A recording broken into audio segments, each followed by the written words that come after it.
15 ബുക്കുകളുടെ വാങ്ങിയ വില 12 ബുക്കുകളുടെ വിറ്റ വിലയ്ക്ക് തുല്യമെങ്കിൽ ലാഭശതമാനം എത്ര? നമുക്കിവിടെ 15 ബുക്കുകളുടെ വാങ്ങിയ വില 12 ബുക്കുകളുടെ വിറ്റ വിലയ്ക്ക് തുല്യമാണെന്ന് നൽകിയിരിക്കുന്നു. അങ്ങനെയെങ്കിൽ ലാഭശതമാനം എത്ര എന്ന് കണ്ടുപിടിക്കണം. നമുക്കൊരു ഉദാഹരണം എടുത്ത് ചെയ്യാം. ഒരു ബുക്കിൻ്റെ വിൽപ്പന വില 10 രൂപയാണെന്ന് കരുതുക. ഓർക്കുക, ഒരു ബുക്ക് വിൽക്കുന്നത് 10 രൂപയ്ക്കാണെന്ന് കരുതുക. അപ്പോൾ 15 ബുക്ക് വിൽക്കുന്നതിലൂടെ കിട്ടുന്ന വരുമാനം എത്രയാണ്? 15 ഗുണം 10 സമം 150 രൂപ വരുമാനം കിട്ടും. 150 രൂപ വരുമാനം കിട്ടും. അപ്പോൾ ഈ 150 രൂപ കിട്ടാനായിട്ട് മുടക്കിയ മുതൽ എത്രയാണെന്ന് നമുക്ക് കണ്ടുപിടിക്കണം. ഓർക്കുക, 15 ബുക്ക് വാങ്ങിയ വില 12 ബുക്കുകളുടെ വിറ്റ വിലയ്ക്ക് തുല്യമാണ്. അപ്പോൾ 12 ബുക്കുകളുടെ വിൽപ്പന വില കണ്ടുപിടിച്ചാൽ നമുക്ക് മുടക്കുമുതൽ എത്രയെന്ന് മനസ്സിലാക്കാം. 12 ബുക്കുകളുടെ വിൽപ്പന വില എന്ന് പറയുന്നത് 12 ഗുണം 10 സമം 120 രൂപയാണ്. അപ്പോൾ മുടക്കുമുതൽ 120 രൂപയാണ്. വിൽപ്പനയിലൂടെ ലഭിച്ചത് 150 രൂപ. അപ്പോൾ ലാഭം എത്രയാണ്? ലാഭം 150ൽ നിന്നും 120 കുറച്ചാൽ കിട്ടുന്ന 30 രൂപ. ഇനി ലാഭശതമാനം കാണുന്നതിനായിട്ട് നമുക്ക് മുടക്കുമുതലിൻ്റെ എത്ര ശതമാനമാണ് ലാഭം എന്ന് കാണണം. അതിനായിട്ട് മുടക്കുമുതൽ 120 രൂപയാണെന്ന് കണ്ടു. 120ൻ്റെ എത്ര ശതമാനമാണ് 30 എന്ന് കാണുക. 120ൽ 30 ഗുണം 100 കാണാം. പൂജ്യങ്ങൾ ക്യാൻസൽ ചെയ്യാം. 3നെയും 12നെയും 3 ഉപയോഗിച്ച് ഹരിക്കാം. അപ്പോൾ ഇവിടെ 1ഉം ഇവിടെ 4ഉം വരും. 100നെ 4 കൊണ്ട് ഹരിച്ചാൽ 25. അപ്പോൾ ലാഭശതമാനം 25%. ശരിയുത്തരം ഓപ്ഷൻ ഡി. 2 സമം 3B സമം 4C ആയാൽ A:B:C എത്ര? ഇവിടെ 2A സമം 3B സമം 4C എന്ന് നൽകിയിട്ടുണ്ട്. നമുക്ക് A:B:C കണ്ടുപിടിക്കണം.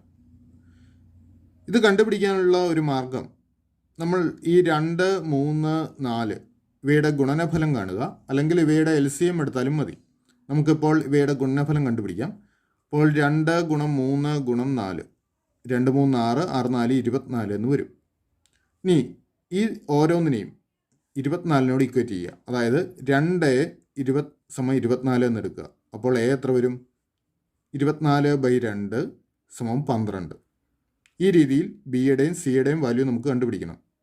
അപ്പോൾ 3B സമം 24 ആയാൽ ബി എത്ര വരും?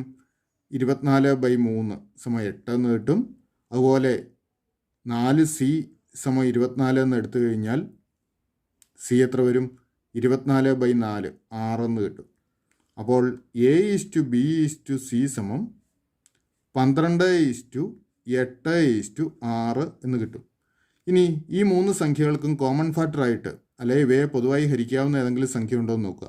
ഇവിടെ എല്ലാ ഇരട്ട സംഖ്യകളാണ്, അതുകൊണ്ട് 2 കൊണ്ട് എല്ലാത്തിനെയും ഹരിക്കാം. അങ്ങനെ 2 കൊണ്ട് ഹരിച്ചെഴുതുക.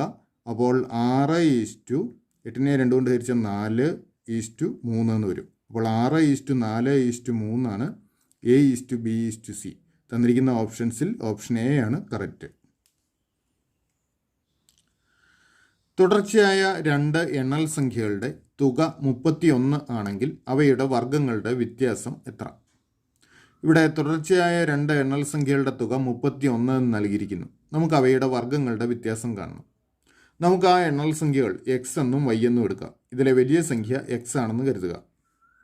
അങ്ങനെയാണെങ്കിൽ നമുക്ക് കണ്ടുപിടിക്കേണ്ട ഇവയുടെ വർഗ്ഗങ്ങളുടെ വ്യത്യാസമാണ്. വലിയ സംഖ്യ എക്സ് എന്ന് എടുത്തുകൊണ്ട് x² ആയിരിക്കും വലിയ സംഖ്യ. നമുക്ക് x² മൈനസ് y² കാണണം. ഓർക്കുക, x² മൈനസ് y²നെ നമുക്കൊരു സർവ്വസമവാക്യമുണ്ട്. ഇതിനെ ഒന്ന് ഫാക്ടറൈസ് ചെയ്യാനുള്ളത്. അതായത് x² minus y² equal to x + y into x - y ആണ്. അപ്പോൾ ഈ രീതിയിൽ എഴുതി കഴിഞ്ഞാൽ x + y എന്ന് പറഞ്ഞാൽ ഈ സംഖ്യകളുടെ തുകയാണ്. ഇവിടെ ഈ എണ്ണൽ സംഖ്യകളുടെ തുക 31 എന്ന് നൽകിയിരിക്കുന്നു. അപ്പോൾ x + yക്ക് പകരം നമുക്ക് 31 കൊടുക്കാം.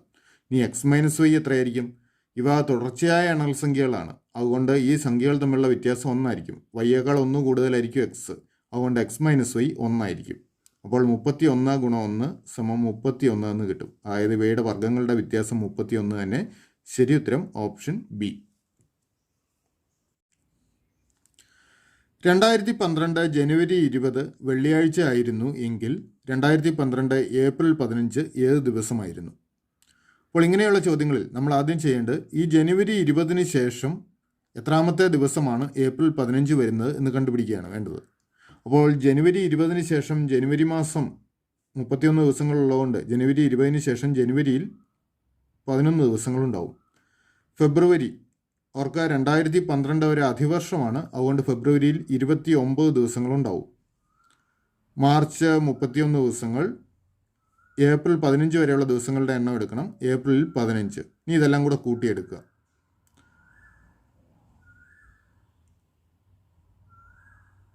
86 കിട്ടും. ഈ 86-നെ നമ്മൾ 7 കൊണ്ട് ഹരിക്കുന്നു. 86-നെ 7 കൊണ്ട് ഹരിക്കുമ്പോൾ 8-ൽ ഒരു തവണ 7 കുറയ്ക്കുമ്പോൾ 16, 16-ൽ 2 തവണ 2 14 കുറയ്ക്കുമ്പോൾ ശിഷ്ടം കാണുന്നു. ശിഷ്ടം 2 കിട്ടും. ഈ ശിഷ്ടമാണ് നമുക്ക് വേണ്ടത്. ശിഷ്ടം 2 വന്നതുകൊണ്ട് ഈ വെള്ളിയാഴ്ചയോടുകൂടി 2 ദിവസങ്ങൾ കൂടി ചേർക്കുക, അതായത് ശനി ഞായർ. അപ്പോൾ നമുക്ക് വേണ്ട ഏപ്രിൽ 15 ഞായറാഴ്ചയാണ്. ശരി ഉത്തരം ഓപ്ഷൻ ബി. ഗുണനഫലം കാണുക. X minus A into X minus B into X minus C into etcetera X minus Z. നോക്കുക, നമുക്കിവിടെ ഗുണനഫലം കാണേണ്ടത് X minus A, X minus B, X minus C, അങ്ങനെ എക്സ് മൈനസ് ഇസഡ് വരെയാണ്. അപ്പോൾ ആദ്യത്തെ ഫാക്ടർ എക്സ് മൈനസ് എ ആണ്, അടുത്ത എക്സ് മൈനസ് ബി ആണ്, അടുത്ത എക്സ് മൈനസ് സി ആണ്, അങ്ങനെ അവസാനം എക്സ് മൈനസ് ഇസഡ് വരെയുള്ള ഫാക്ടേഴ്സ് ഉണ്ട്. അപ്പോൾ ഇതിന് മുമ്പായി വരുന്ന ഒരു ഫാക്ടർ ആയിരിക്കും എക്സ് മൈനസ് എക്സ്. ഇതിനിടയ്ക്ക് കിടക്കുന്ന ഒരു ഘടകമാണ് എക്സ് മൈനസ് എക്സ്. എക്സിൽ നിന്ന് എക്സ് കുറച്ച് കഴിഞ്ഞാൽ ഒരു സംഖ്യയിൽ നിന്ന് അത് തന്നെ കുറച്ചാൽ 0 ആണല്ലോ. അതുകൊണ്ട് എക്സിൽ നിന്ന് എക്സ് കുറച്ച് കഴിഞ്ഞാൽ 0 ആണ്. അതായത് ഈ ഫാക്ടർ 0 ആയിരിക്കും. ഈ ഫാക്ടർ 0 ആയിരിക്കും. അപ്പോൾ ബാക്കിയുള്ള ഫാക്ടേഴ്സിൻ്റെ ഒക്കെ വാല്യൂ എന്ത് തന്നെ ആയിക്കോട്ടെ, ഇതിനിടയ്ക്കൊരു 0 ഉണ്ട്. അപ്പോൾ ആ 0 കൊണ്ട് ഗുണിച്ചു കഴിഞ്ഞാൽ ബാക്കിയുള്ളതിൻ്റെ വാല്യൂ എന്ത് തന്നെയാണെങ്കിലും ഫൈനൽ ആൻസർ 0 വരും. അപ്പോൾ ശരി ഉത്തരം ഓപ്ഷൻ സി 0. സമയം 4:40 PM ആകുമ്പോൾ ക്ലോക്കിലെ സൂചികൾക്കിടയിലെ കോണളവ് എത്ര? ഇവിടെ സമയം 4:40 ആകുമ്പോൾ ക്ലോക്കിൻ്റെ സൂചികൾക്കിടയിലെ മണിക്കൂർ സൂചിക്കും മിനിറ്റ് സൂചിക്കും ഇടയിലെ കോണളവ് കണ്ടുപിടിക്കണം. അപ്പോൾ ഇത് കണ്ടുപിടിക്കാൻ നമുക്ക് ഷോർട്ട് കട്ട് ഉണ്ട്. ഈ തന്നിരിക്കുന്ന സമയത്തിലെ മണിക്കൂറിനെ 60 കൊണ്ടും മിനിറ്റിനെ 11 കൊണ്ടും ഗുണിക്കുക. അപ്പോൾ 4 6 24, ഇത് 240 വരും. 11 4 44 ആയതുകൊണ്ട് 11 ഗുണം 40 440. ഈ ഗുണനഫലങ്ങൾ തമ്മിലുള്ള വ്യത്യാസത്തിൻ്റെ പകുതി എടുത്താൽ നമുക്ക് കോണളവ് കിട്ടും. അപ്പോൾ ഇവയുടെ വ്യത്യാസം കാണുന്നതിനായിട്ട് 440-ൽ നിന്ന് 240 കുറയ്ക്കാം. കുറയ്ക്കുമ്പോൾ 200 എന്ന് കിട്ടും. 200-ൻ്റെ പകുതി 100 ഡിഗ്രി ആയിരിക്കും കോണളവ്. ശരി ഉത്തരം ഓപ്ഷൻ എ. 15 ആളുകൾക്ക് ഒരു ജോലി 12 ദിവസം കൊണ്ട് തീർക്കാൻ പറ്റും. ഈ ജോലി 9 ദിവസം കൊണ്ട് തീർക്കണമെങ്കിൽ കൂടുതലായി എത്ര ആളുകൾ വേണ്ടിവരും? ഇവിടെ 15 ആളുകൾക്ക് ഒരു ജോലി 12 ദിവസങ്ങൾ കൊണ്ട് തീർക്കാൻ പറ്റും. ഇവിടെ 15 ആളുകളും 12 ദിവസങ്ങളും. ഈ ജോലി 9 ദിവസം കൊണ്ട് തീർക്കണമെങ്കിൽ കൂടുതലായി എത്ര ആളുകൾ വേണ്ടിവരുമെന്നാണ് കണ്ടുപിടിക്കേണ്ടത്. നമുക്കാദ്യം ഈ ജോലി 9 ദിവസം കൊണ്ട് തീർക്കാനായിട്ട് എത്ര ആളുകൾ മൊത്തം വേണ്ടിവരും എന്ന് കണ്ടുപിടിക്കാം. അപ്പോൾ ജോലി 9 ദിവസം കൊണ്ട് തീർക്കാൻ എക്സ് ആളുകൾ മൊത്തം വേണ്ടിവരുമെന്ന് കരുതുക. അങ്ങനെയെങ്കിൽ നമ്മൾ എക്സിൻ്റെ വാല്യൂ കണ്ടുപിടിക്കണം. അത് കണ്ടുപിടിക്കാൻ നമ്മൾ ഓർക്കേണ്ട ഒരു കാര്യം, എപ്പോഴും ആളുകളുടെ എണ്ണവും അവർക്ക് ജോലി തീർക്കാൻ വേണ്ട ദിവസങ്ങളുടെ എണ്ണവും തമ്മിലുള്ള ഗുണനഫലം തുല്യമായിരിക്കും. അതായത് 15 ഗുണം 12 180 വരും. അതും 9 ഗുണം എക്സ് ഇതും തുല്യമായിരിക്കും. 180 9 ഗുണം എക്സ് നമുക്ക് 9x എന്ന് എടുക്കാം. അപ്പോൾ 180-ഉം 9x-ഉം തുല്യമായിരിക്കും. 9x = 180 എന്നെടുത്തു കഴിഞ്ഞാൽ എക്സ് എത്ര വരും? 180/9. 18-നെ 9 കൊണ്ട് ഹരിച്ചാൽ 2. അപ്പോൾ 180-നെ 9 കൊണ്ട് ഹരിച്ചാൽ 20. അപ്പോൾ എക്സിൻ്റെ വാല്യൂ 20. അതായത് 9 ദിവസം കൊണ്ട് ജോലി തീർക്കണമെങ്കിൽ 20 പേർ വേണ്ടിവരും. ഇപ്പോൾ നിലവിൽ 15 പേരുണ്ട്. അപ്പോൾ കൂടുതലായി വേണ്ടിവരുന്ന ആളുകളുടെ എണ്ണം എന്ന് പറയുന്നത് 20-ൽ നിന്ന് 15 കുറച്ചാൽ കിട്ടുന്ന 5 ആണ്. അപ്പോൾ ശരി ഉത്തരം ഓപ്ഷൻ സി 5. 5 പേരെ അധികമായി നിർത്തിയാൽ മതി. 144-ൻ്റെ 12% ന്യൂനം 72-ൻ്റെ 16.32% കാണുക. നമുക്കിവിടെ 144-ൻ്റെ 12%-ൽ നിന്നും 72-ൻ്റെ 16.32% കുറയ്ക്കണം. അപ്പോൾ 12%-നെ നമുക്ക് ആദ്യം ഈ 12%-നെ ഒന്ന് ഭിന്നസംഖ്യാ രൂപത്തിലേക്ക് മാറ്റാം. ഓർക്കുക, 12% എന്ന് പറഞ്ഞു കഴിഞ്ഞാൽ 100-ൽ 12 ഭാഗം എന്നാണ് അർത്ഥം. 100-ൽ 12. നമുക്കിതിനെ ഒന്ന് രൂപമാറ്റം വരുത്തി എഴുതാം. അതായത് ഇത് ഇങ്ങനെ എഴുതാം, സൗകര്യത്തിന് വേണ്ടിയാണ്.